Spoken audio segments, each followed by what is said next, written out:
Buckle in, kids. I'm about to spill more tea than the Boston Harbor.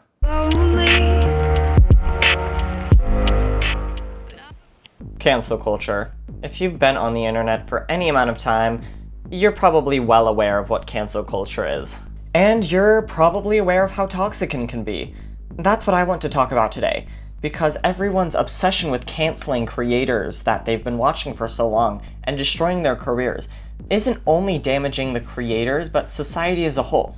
I mean, it is ruining thousands of people's lives, and not just the thousands that you insist are doing deplorable things on the internet. Buckle up, my children, because today, boy oh boy, do I have receipts. Now, before we do get into this video, I just want to issue all of the standard disclaimers. This video is for educational purposes only. Also, we will be talking about some more intense themes throughout this video, so trigger warnings there. Hello everyone, this is Editing Braden here. Before we get into this video, I realized there's a few things that I missed out on the original disclaimers.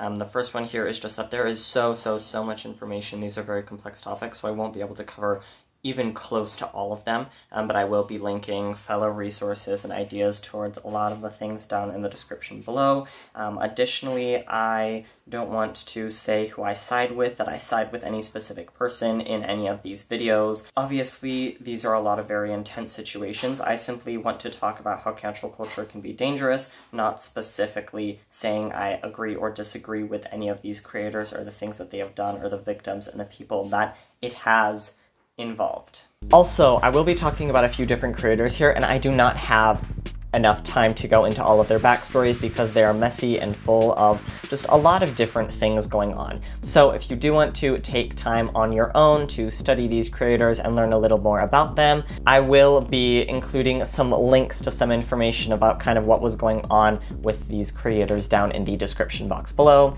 as well as the rest of my sources. Now, without any further ado, let's get into this, shall we? According to dictionary.com, cancel culture refers to the widespread practice of withdrawing support for canceling public figures and companies after they have done or said something considered objectionable or offensive. Cancel culture is usually discussed as being performed on social media in the form of group shaming. So this on its own isn't necessarily a bad thing. It's encouraging creators to take responsibility for their actions and not just post or create things as carelessly. However, the internet is starting to turn it into things that it is most definitely not. It is not stalking, blackmailing, doxing them and showing up their address, pressuring other fans to leave and stop supporting them, doing the above to fans, calling their university, telling them they're a Trump supporter, Nick videos. Vandalism, being so mean to fans that they end up being institutionalized for attempted suicide. Well, I'm sure y'all want to hear more about that story, don't ya? Because it is a good time.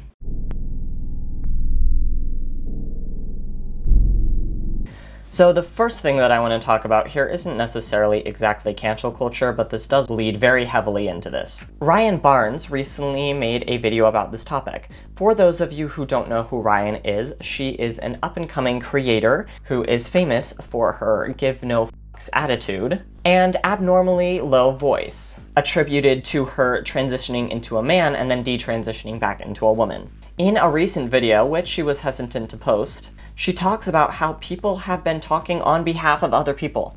She is a white woman who recently got dreadlocks, and a few comments have been calling her out for it. However, most of them are white people. Additionally, a few different people have gotten offended on her behalf when somebody made a trans joke, when she herself even said that she thought they were funny. Joanna Cedia also made a video relating to this topic. Recently, she did a reaction video to WAP, Waffles and Pancakes, although we know that's not really what it's called. She talks about how the universe is petty. Many people are making arguments against the music video and other things in general, but when you actually press them on any of their ideas, their thoughts, and their opinions, a lot of their arguments don't really hold any water. Additionally, she mentions how these people are starting to profit off of this fact that people are petty. I mean, why else do you think a Kardashian was in the video? Because I assure you, it was not because she can sing or rap. It was to make people angry. Because when people are angry, they talk about things.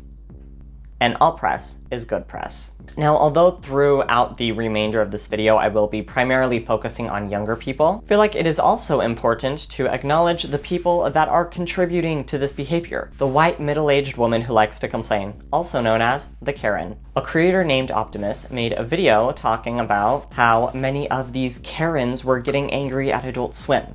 So for those of you who didn't know, because I most certainly didn't, I didn't have cable, apparently later at night, Cartoon Network switched over to Adult Swim, so they were on the same network. However, this was later on in the evening, and they let you know when Cartoon Network was over.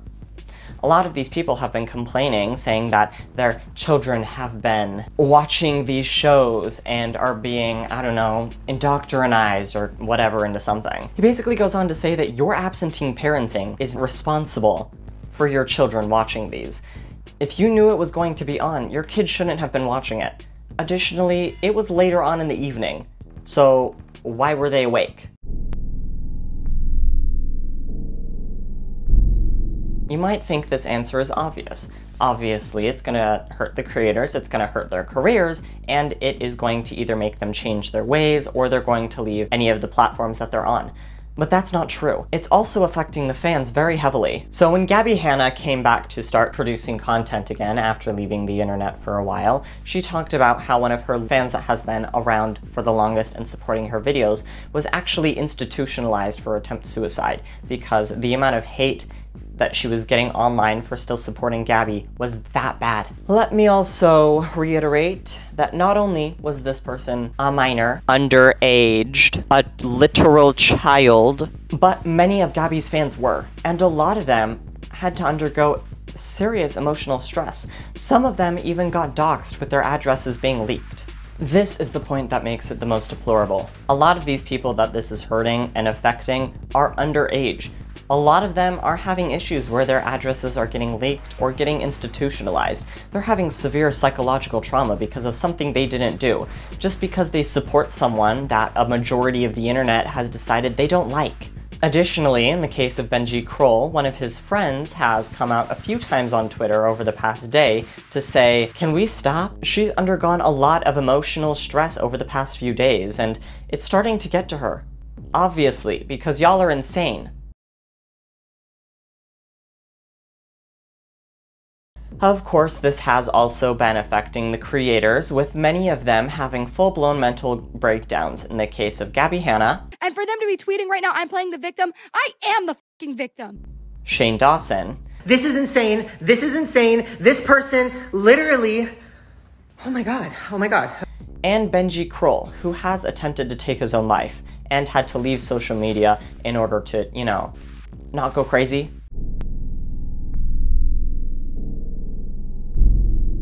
Now, I don't want you to walk away from this thinking that you're not allowed to criticize creators.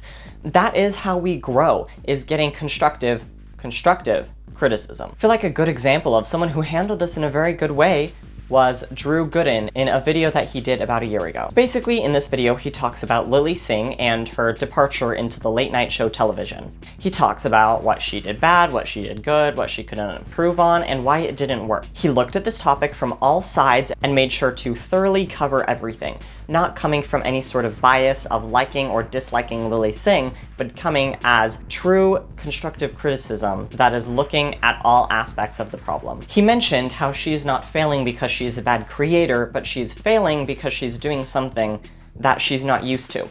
Lilly Singh is an incredible creator, and she does good at what she's doing. I mean, she has the YouTube numbers to reflect this.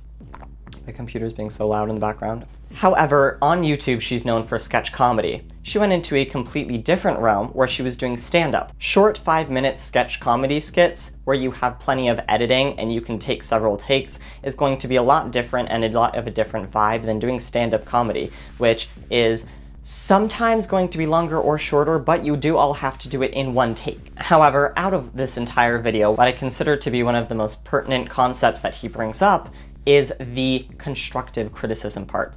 He not only talks about what she didn't do good and what she failed at, but what she can do in the future in order to improve and do better. I feel like this is important because this is how we're going to get creators to stay. To say, I didn't like this, but I think if you did this, it would work better, is how we are going to be able to get these creators to grow and flourish. Additionally, if creators can look at this sort of content and learn from it and be able to grow from what other people are saying, that will also not only help them and their emotional well-being, but it is going to make the internet a far less toxic place, which, good Lord knows we need right now. Basically, we put a lot of energy into tearing creators down, and if we keep doing this, we won't have any left. I myself am constantly afraid of making content because what if this happens to me? What if I end up slipping up or saying something negative, or something in my past ends up coming into the light? Because trust me, I've made some terrible decisions in my past. It could completely ruin my life, not just on YouTube, but also professionally. Also, you know, I'll probably have a lot of emotional and mental scarring, but that's beside the point. Providing actually good criticism is how we're going to be able to make stronger and better content. Additionally, if you're going to cancel creators, do it evenly. I know there is definitely a media figure in Utah who deserves to get absolutely decimated. And for those of you wondering why I'm following him, it's because he only lives 30 minutes from my city, and you better believe that if he ever shows up in my city, I'm gonna knock his designer sunglasses off of his face. I won't get into the whole story of why I don't like him, but basically he is the Jeffree Star of Utah. So if that gives you any indication of how dangerous he can be.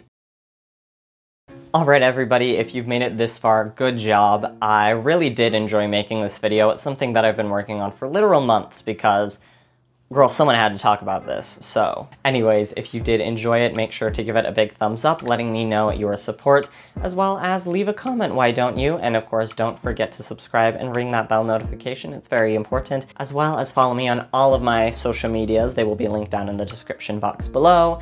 Of course, all of my sources, other videos, additional information can also all be found down there. Also, as you can probably tell here, I moved. Let me know what you think about this place, and don't worry, I will have a full, comprehensive video on the experience of moving up on my channel soon. I just wanted to get this one out of the way first because, girl, it's a pretty heavy topic in the media right now. Anyways, that's it for me. Have a great rest of your day, and I hope you are doing well. Bye! Mwah!